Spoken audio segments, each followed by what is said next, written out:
Kam frikë, thot se nuk më falë Allahu, jam një motër muslimane, më ka rukë panik, s'po më muj jetoj normal. Kjo është gabim, këto mendime janë thjesht vezveset shejtanit. Besimtari duhet më dorëzu Allahut, me qenë i bindur se Zoti është falës, i mëshirshëm. Edhe ta di se Zoti e ka kriju insanin gabimtar. Kështu thot hadithi, më i miri prej të gjithë atyre që gabojnë është ai që pendohet. E gjithë ne jemi gabimtar. Pastaj duhet me di që mëshira e Allahut është më e madhe se sa hidhrimi i tij. Edhe Zoti ka garantuar se çdo kush i cili pendohet, Allahu ka më pranu pendimin. I vetmi njerë që nuk ka falje për ta në botën tjetër, ai që vdes pa iman, ai që vdes pa besim. Krejt tjerat është e mundur që Zoti me i falë.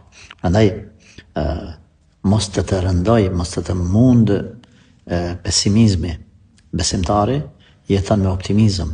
Besimtari jeton gjithmonë me bindje se Allahu është më i mëshirshëm për ta se sa ai për veten e tij apo prindrit e tij për ta. Nëse ke këtë bindje, thot Allahu në hadithin kutsi, unë jam në mendimin e mirë të robit të tij, prandaj ti dush me mendu mirë për Allahun. Krejt kjo bindje është prej shejtanit. Largoje.